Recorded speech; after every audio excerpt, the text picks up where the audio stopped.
Greetings, Paul Deeds here. Started out to do something a little bit different this week. I'll do a little video about baking a loaf of bread. But as you'll see, it kind of turned into a comedy of errors. This is a recipe that I've done 100 times if I've done it twice. It's basic, very basic white bread recipe. And like I said, I've done it 100 times, but nothing seemed to go right. So have fun, enjoy a fiasco here. I've been baking breads and cookies and things for probably 25 years or so. I'm no kind of professional. I'm just a household baker, but I really enjoy it. And most of the time things go really well, and sometimes things don't go as planned. Kind of like life, you know. I had visions after after doing the baking part of the recipe. I had visions of chucking it and doing it again, starting over again. And then I got to thinking about it. I said, no, it goes like this sometimes. This is probably a good representation of when things don't go exactly like you'd like. So this will have all the warts and moles and all that. I hope you enjoy it. Hope you get a laugh anyway. I was going to say, if you're not already a bread baker, this would show you how easy it is. But it's not a good example of how easy it is, because it's usually a lot easier than this. But it is a good example of how adaptable you have to be, or you can be, or you should be. I don't know. This particular recipe, I think some recipes in general are pretty forgiving. So you can do things a little different and things come out fine. Maybe not perfect, but good enough. I have a video on good enough too, so in this case, good enough is good enough. If you are a bread baker, you can probably empathize with some of the things that didn't work out exactly as planned. And you got to keep in mind that anything like this, if you have 10 people baking a loaf of bread, you're going to have 10 different ways of doing it. None of them are wrong. They're just different. Different doesn't always mean wrong. My motto is whatever works for you. If you're doing something and it's working for you, that's the right way to do it. Okay, so let's get started. I'll see you over in the kitchen.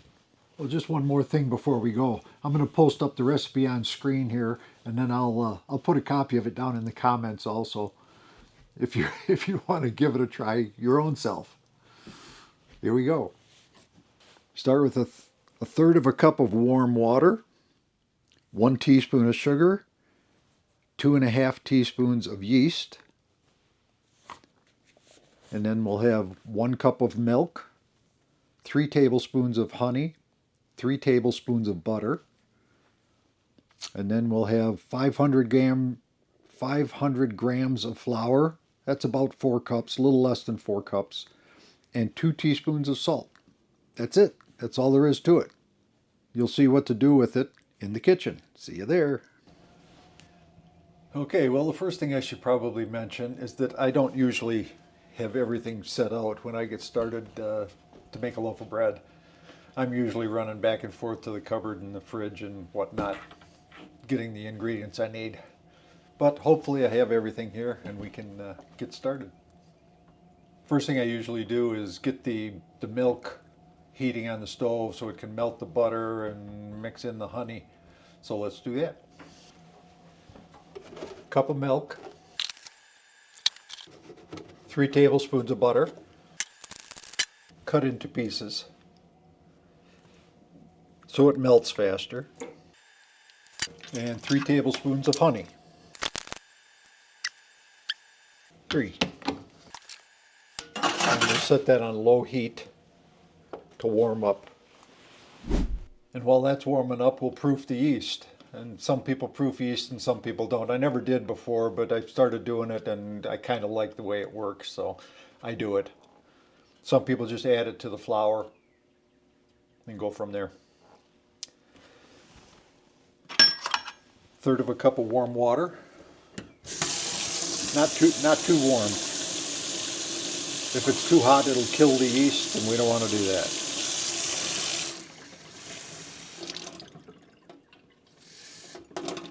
Oop, I got the wrong bowl out here. 1/3 of a cup of warm water. Teaspoon of sugar, 2¼ teaspoons of yeast.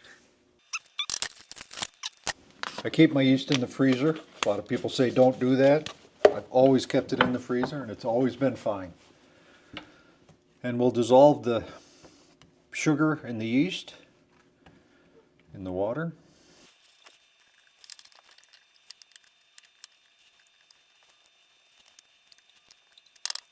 And we'll set that aside and watch it bloom while our milk is heating up. And while the yeast is blooming and the milk is heating up and the butter is melting, we can put together the dry ingredients, the flour and whatnot. I use a scale for measuring. You don't really need to use a scale. Our 500 grams of flour comes up to a little less than 4 cups. So if you're measuring with cups, that's fine. Just a little less than 4 cups. And recipe is very forgiving.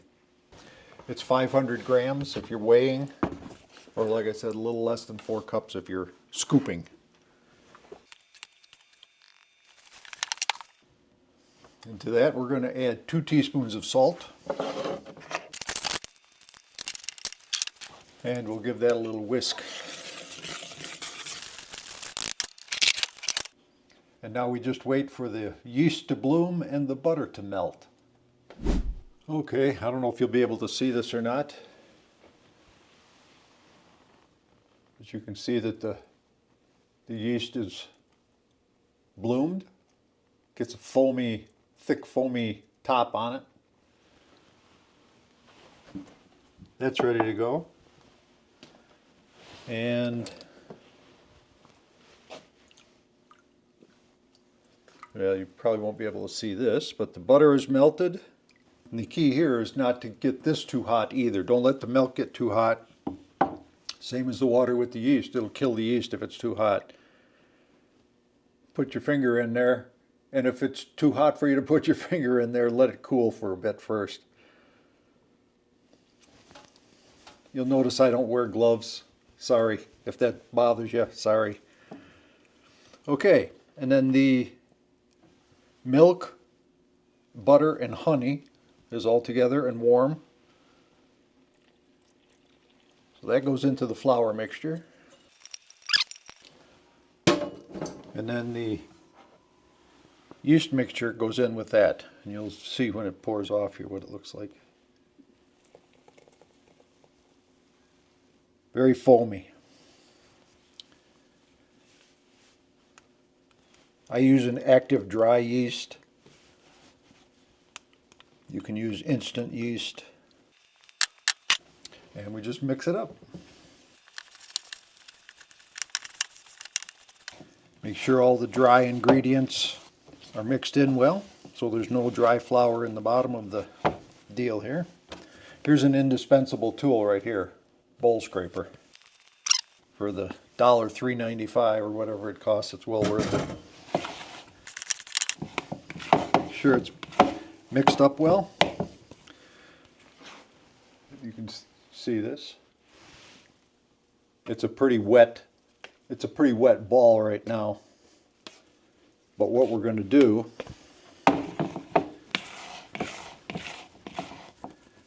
is let that set for about 15 minutes. Just let it sit for 15 minutes and the flour will absorb some of the water and it'll make it a little bit easier to handle. You can cover it with a plate or cover it with plastic wrap. I use shower caps. And we'll let that sit for 15 minutes. Another indispensable tool, kitchen timer. Probably have one of these laying around. See you in 15. Well, the camera shut off, but I'm not sure why. So I turned it back on. I don't know.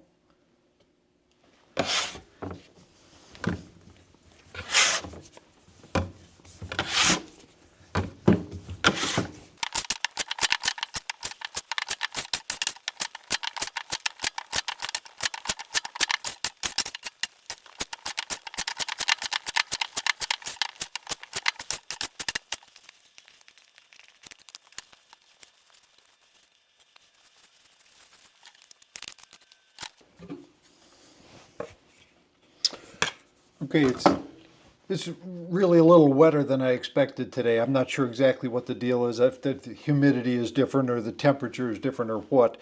But with it being this wet, I piled it all into a ball here, and what we're gonna do is let it sit a little bit longer to do some more autolyse. I'm just gonna cover it with the bowl. We'll give it another 15 minutes and see what it looks like then. Okay, I'm back. It's actually been more like an hour. During the break there, I discovered that I have misplaced my keys.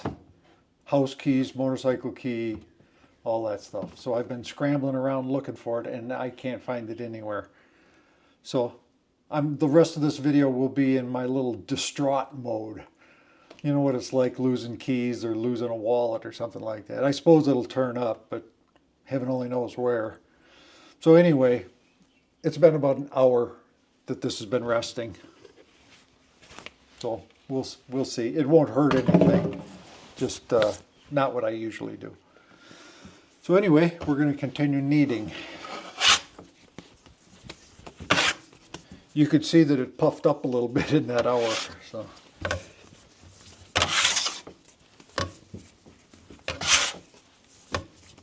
I don't know if you can see it or not. It's a lot less sticky as well.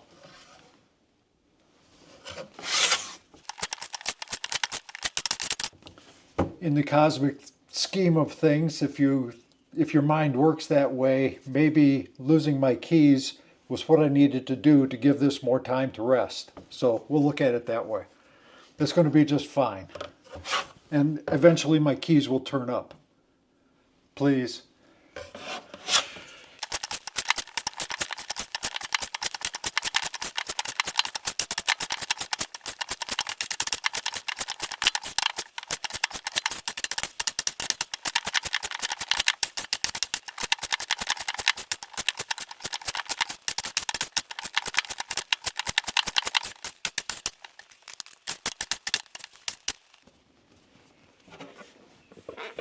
We're going to let this rest another 15 minutes.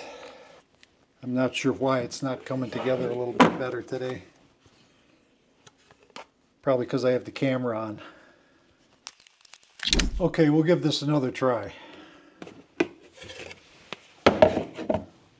The keys have been located. I'm no less frustrated, but that's okay. It seems they fell out of my pocket when I was in town yesterday, and I remembered the one place that I stopped, so I called them, and they do in fact have my keys. So as soon as this goes into the first rise, I'm going to run up and get my keys. This is turning into a project.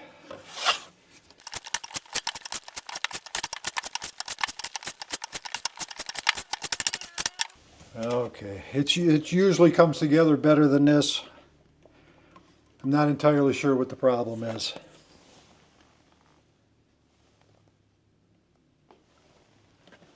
Put a little oil in the bowl here.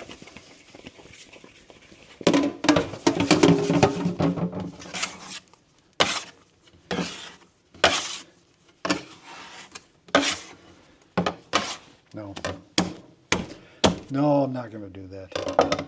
I know I said early on not to resist the temptation to add more resist the temptation to add more flour.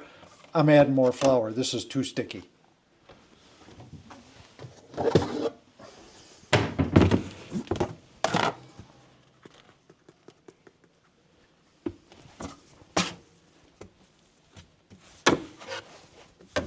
You have to stay flexible.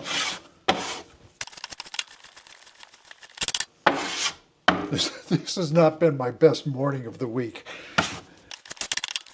You got to keep your sense of humor. This is about what it should feel like under normal conditions, on a normal day. Okay. Into the oil. Swirl it around so the sides get oiled as well. Flip it. Right side up. Cover it. Plastic wrap, a damp towel, whatever you want. And what I do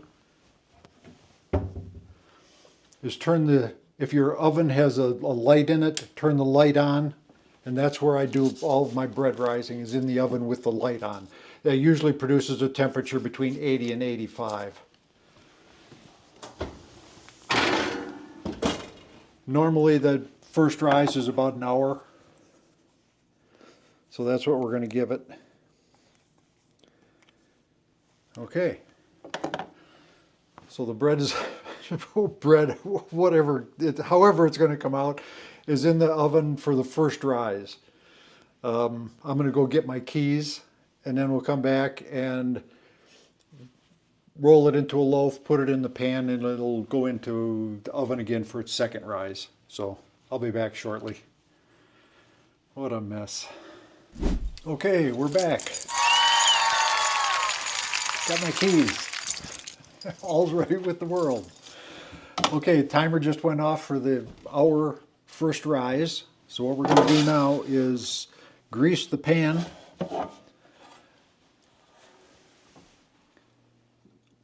Small loaf, large loaf. Sometimes you'll see measurements for these things, but I can never figure out if they're measuring the inside, the outside, the bottom, the top. You can see they're tapered. So large and small. We're using the large.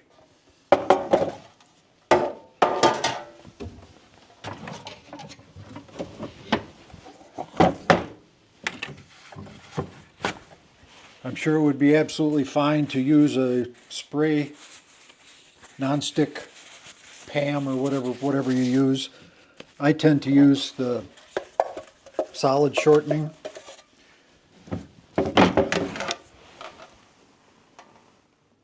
Butter flavored Crisco, that's what I use. Okay, set that aside. We'll leave that right in there. There we go.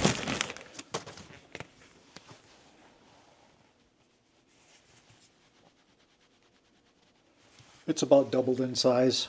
That's usually what you're looking for, is about double in size. Usually takes about an hour. If you don't have quite as high a temperature, it'll take a little longer. If you're a little bit warmer, it'll take a little bit shorter. Keep an eye on it. Now what we're going to do, lightly floured, and then we're going to dump the dough onto the board. I'm not a big fan of punching dough. I like to be a little more gentle. Keep the air in it.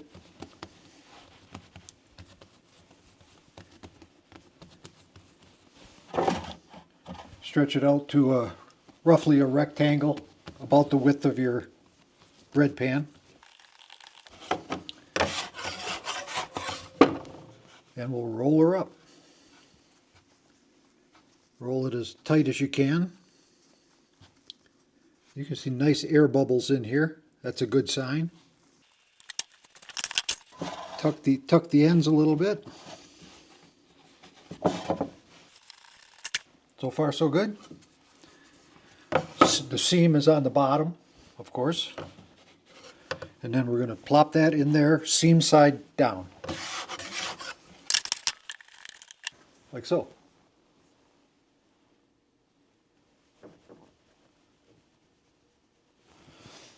Now we're going to cover this.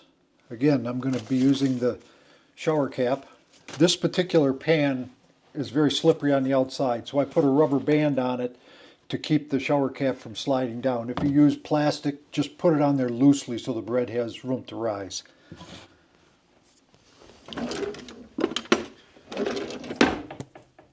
I won't tell you about the time that I forgot to take the rubber band off when I put it in the oven. Phew, that stinks.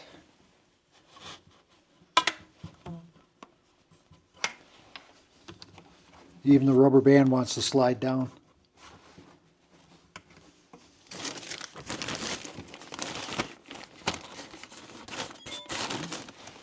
See, it only goes that far, so we'll be all right. Okay, and this will go back in the oven now for about 45 minutes. I'll set the timer for 30 and then keep checking it after that. And what we're looking for is, most people say an inch over the edge of the bread pan. To me, that's not high enough. I like it a little bit higher than that, so we'll see when it comes out.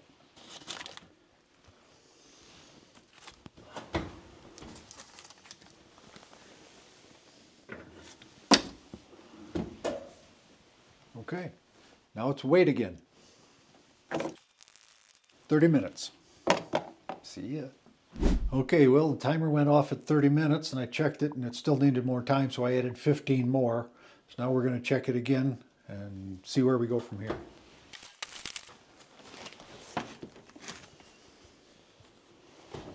It's rising, but it needs a little bit more time. Another 15 minutes. The temperature in the oven is up to 80 degrees, so maybe 15, 20 minutes more. Well, it ended up being another 25 minutes, but I think we're about ready to turn the oven on. Remember to take the rubber band off.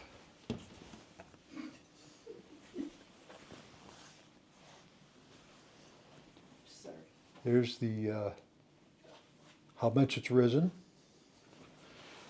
Probably 1.5 inches over the edge of the pan. Turn the oven on to 375. Let it heat up. Pop it in. Okay, the oven is heated up to temperature 475. We're going to stick it in the oven for 10 minutes. Then we're going to lower the temperature to 350 and cover it with this fancy dancy aluminum foil hat looking thing. So into the oven for 10 minutes at 375. See you in 10.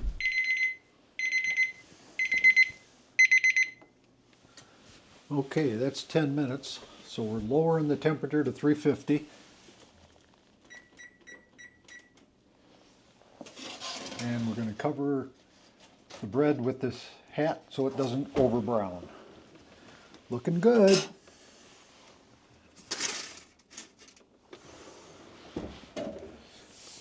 Now we'll set the timer for 20 minutes and take another look at it. Then we'll check the temperature and go from there.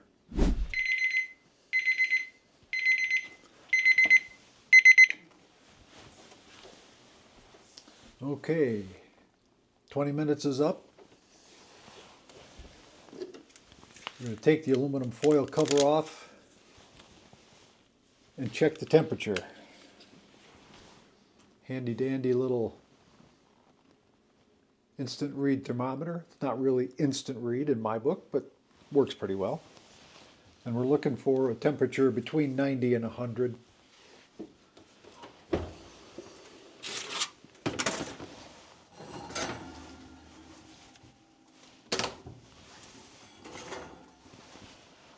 Looks good. What I meant to say was between 190 and 200. We're at 189.7.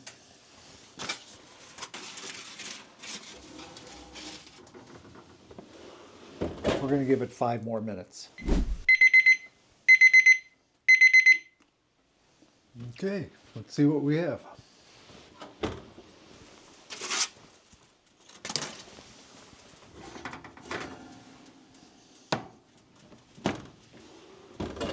Looks like a loaf of bread.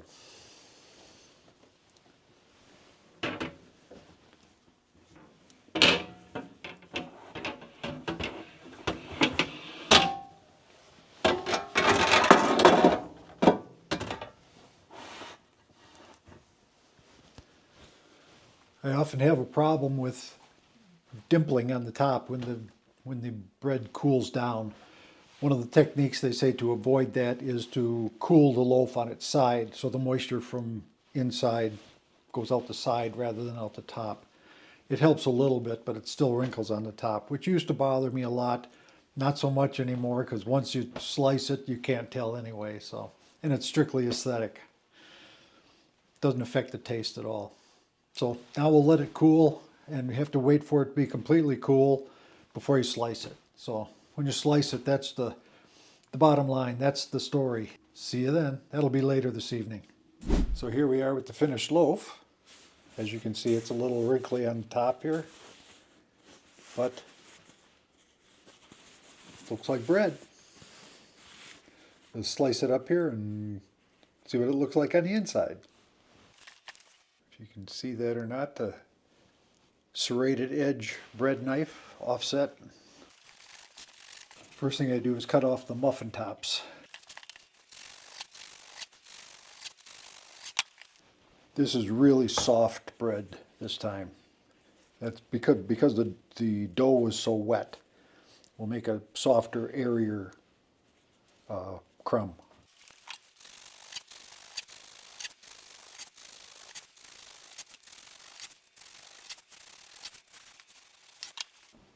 So you can see how I don't know if you can see that or not, how airy it is. Very soft. It'll be great for sandwiches. We usually freeze all of our bread because we don't eat it fast enough. It doesn't have any preservatives or anything in it, so we don't eat it fast enough before it would go bad. So we freeze everything. So what I do is put it back in the bread pan and put it in the freezer just like this until it sets up easier to handle. Then I'll put it in a plastic bag and just keep it in the freezer and take it out a couple slices at a time as we need it. Easy as that. After all the finagling around today, it's not the perfect loaf, but like I said earlier, it's pretty forgiving, so we still got edible bread.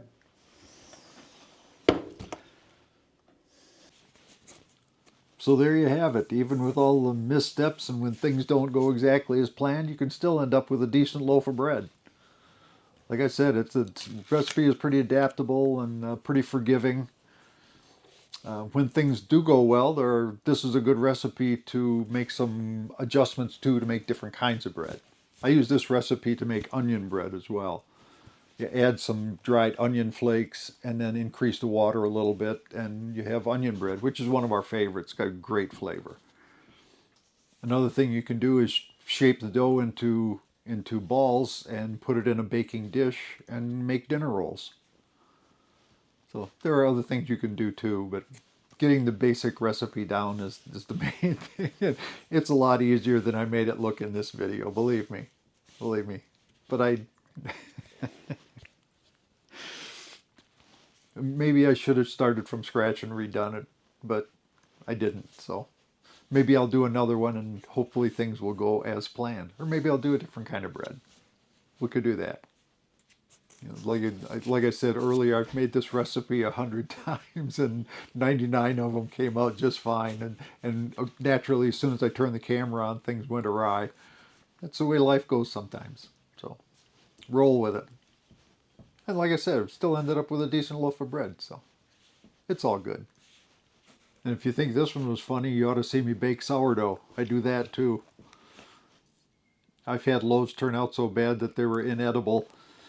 And I had to throw them out for the raccoons. Sometimes they bring them back the next day. So I don't know if I'll ever do a sourdough bread recipe. That's like opening up a whole can of worms. If you're a sourdough baker, you know what I'm talking about. Everybody has the perfect procedure for doing sourdough. So it's opening up a can of worms or Pandora's box or something like that. So I probably won't do that. Not that this is a baking channel or anything, but if you've got a recipe that you want to stick down in the comments, go ahead and do that. Appreciate it. Or make a comment or whatever you want to do. Like, share, subscribe, all that nonsense. Until next time, peace, joy, and happy baking.